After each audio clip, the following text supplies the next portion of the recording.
Alright guys, Hazink here, welcome back to the channel for another Final Fantasy VII Ever Crisis video. So in this one we are going to be talking about things that I really think you should be focusing on to try and make your account grow as quickly and as efficiently as possible to help you make more content, which in turn will help you get even stronger, allowing you to then beat even more content moving forward. Now, if you've played the game already for any length of time, you will know that a lot of times you're forced to play story, right, just to kind of unlock more things within the game, okay? Now, the story mode actually shares a common trait amongst all three, and that is it has a main protagonist that will feature in every single battle, right? So when it comes to the story mode, you are going to pretty much have a party that is filled with Glenn, one with Zack, and one with Cloud. No matter what, those characters are always going to appear in a set of teams, no matter what you do, okay? So it is a good idea in certain aspects to kind of focus on making sure those guys are leveled, because they can function for you as a carry in those modes, okay? But it is important, apart from Zack, because he does everything himself, but it is important that you don't forget about your other characters, right? Because when you're playing, what will end up happening is you will reach points in stories where, if we go to Final Fantasy VII for example, for a long stretch of time you'll be using the likes of Aerith, and she'll level up quite a lot, she'll get quite strong along with Cloud, but then all of a sudden she'll be removed from your party and you'll be using Barret and Tifa again, and you've not used Barret and Tifa since way back in the story, and it ends up being at that point you will be under leveled with those characters. So what I suggest that you do is do not forget about these guys. When you're doing some of this solo content and you're trying to get things such as materia, weapon materials to level up your weapons and stuff like that, a lot of the times your carry, which for a lot of you will probably be Cloud, he will have enough power in him to steamroll a lot of these stages without much help. So what I tend to do, and I find that this kind of makes things a little bit easier for me, is go into a stage like this for example, and if we go to this team down here, these characters are obviously way below Cloud's level, right? If I put them onto this team, however, I can get some levels for them passively while getting the materials that I need to get, okay? So rather than these characters just suddenly being thrust upon you in story mode, I think it's a good idea when you're doing things like dungeons, when you're doing things like material grinding, just mix and match your teams, okay? Because your carry a lot of the times is going to take you through the stage anyway, so throwing these other characters onto your squad is going to get them stronger, so that if you are then suddenly put in a position where, oh crap, I need to use Red for this, or I need to use Barret, I need to use Tifa, they're not sitting down at level 12 while your Cloud's sitting at level 25, you know. That will be a way that you can kind of focus your power and make sure you're not leaving all your other characters behind in the dust. So when doing stuff like this, make sure you do go into your teams. You're going to run these stages a lot anyway. Just go into your teams, mix it up a little bit, make sure you're spreading the XP about as much as possible, because you don't want to have to go ahead and do it all again, because while you're never going to be capped with how you can progress, you don't want to waste hours upon hours of time that you could have used more efficiently getting the rest of your squads leveled up, allowing you to continue on and beat more and more content within the game.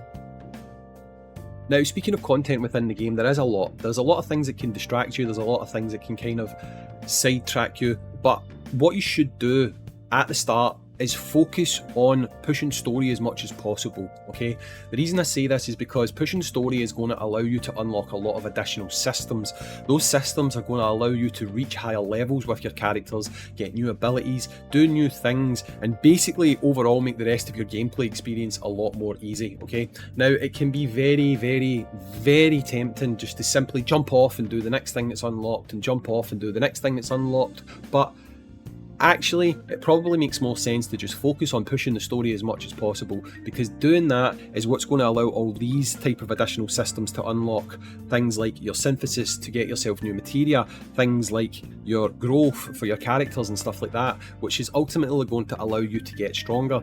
Pushing the story is what is going to allow you access to these things, and also things like better dungeons, which will give you greater rewards, allowing you to do things like summon more and things like that. So make sure, as much as possible, you just continue to push story, right? If you hit a wall in the story, fair enough, go away, start grinding, doing some other things to build up your team's levels, but focusing on story is probably going to work out quite well for you. Now, because I'm on this screen, when we look at this character tree system, you will notice that this character stream will have these here. They'll use memories, okay? You're going to be very tempted to go away and use any vouchers that you might have acquired to unlock these memories. Try to resist doing that, because you get a lot of these by simply playing and leveling up characters, okay? So what I would say is, rather than jumping away and using your memories in the exchange, which we can see here, go to the exchange, go to the memory exchange. So rather than just trading in for these guys, play the game. You'll unlock these. There's also other avenues within the game where you can unlock these as well. And what I would personally recommend is sit on these tokens as long as you possibly can until you know you actually need them, right? Because at the end of the day, when it comes to systems like this, they are going to make you stronger, 100%. But if you're not hitting a wall, you don't need to rush it. You can do this passively. You can get these things leveled up without having to spend loads of resources that you don't have trading in tickets that you might be able to use for a different character later. It makes sense to just simply play the game, level up as much as you possibly can, and then from there, if you need to, start using things like exchanges to get yourself more of these type of things. Because right now, the best thing you could do is push story and instead go in and do things like the battle tower. You also get them from leveling up characters and hitting certain milestones. And you can see that from doing the battle tower, we did earn character shards. We earn more character shards here. Obviously, the more you push down, the more of these shards you're going to earn. Now, obviously, it's going to get difficult, right? But at the end of the day, with the shards that you've earned along the way, you've gained power. It'll be easier for you as you progress to do more and more of these, and you might just find that you don't need to use the tickets on the character you've maybe used them on, and it makes more sense to try and earn as many of them as possible before jumping in with both feet. It can be tempting. It can be tempting just to rush everything and make the wrong decisions. So try your best to play and earn, and in that way you can use your resources more wisely and kind of put them into characters at points where you need to, rather than just, oh my god, I love Cloud, I want to push him as fast as possible. You know, a lot of people do that. The other thing as well would be with regards to resources, right? Now, the thing about the game that's pretty good is it does allow you to farm the resources that you need, right? So if we go into solo content, you'll see that if we go to enhancement quests, we go to weapons quests, you can, in fact, farm up the materials required to level up your weapons and stuff like that, right? But it's slow, okay? It's slow. It is, you don't get loads of them. You do the first time, you get a nice first clear bonus, but then after that, the amounts you get are pretty slow, okay? So what I would suggest again is not rushing things, okay? Figure out who is going to be your kind of main party. So your Cloud, your Zac, your Glenn are good choices.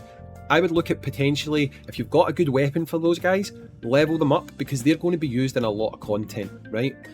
But with your other characters, just pull back a little bit, right? Because if you do a summon after beating a couple of stages and you suddenly pull this brand new weapon, awesome, great, I've just pulled the best weapon for Red X, let's go. And then you go to level it up and you realise, oh crap, I've not got any resources, I used them all on his gold collar, now I've got the platinum collar. You're going to have to then spend maybe a couple of hours farming back up the materials required to level that new weapon, and it just kind of takes the wind out your sails a little bit. So what I'm saying is, don't necessarily rush into leveling the weapon, just take your time. If you have got a power level that's allowing you to smash the content in front of you right now, then just wait, because on the way to the wall that you're going to inevitably hit, you might have unlocked umpteen new gacha summons and then you might pull something better. So just dial it back a bit, take your time. Don't rush it. And when it comes to it, you've got that new weapon, you're ready to go, you're sitting on loads of resources that are available for you to use, rather than you having to sidetrack your progress for maybe an extra hour or two to go and farm materials to be able to level that weapon up. Because these weapons get expensive to level. They actually do. If I go to here, I don't even know if this, I think this one's maxed out now. Can't look at that one, I'll look at this one. Buster Sword, right? So we go and look at Buster Sword, which you can upgrade all the way. You see here, so I've not got much sitting here. I've got 64 of those 2-star orbs. That gains me 2 levels, right? You can see yourself, you're going to need to do a lot of grinding to actually get what you need there to raise the rarity or the level of those weapons. So don't just willy-nilly spend your resources.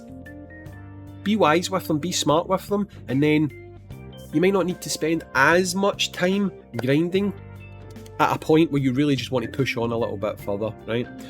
These are just a couple of things that I think you should really think about doing, you know. It's going to make your gameplay experience a little bit smoother. It's going to help you to see new content within the game, possibly allow you to unlock new things like the Chocobo Ranch and stuff like that, which again is obtainable by pushing story, which again will give you more passive rewards. All these things are pretty damn awesome, and it's something that I really think is worth your while pushing on in the story to get. Let me know if there's anything you think I've missed out in the comments down below. The game's been very rewarding at the minute. I fully expect that tomorrow we'll probably have reached a new download milestone, and we'll probably get more gifts within the gift box. So it's all looking good, it's all looking rosy. Let me know how the game's been going for you so far. I've been Hazink, and I hope you found this useful. I'll catch you in the next one. Peace.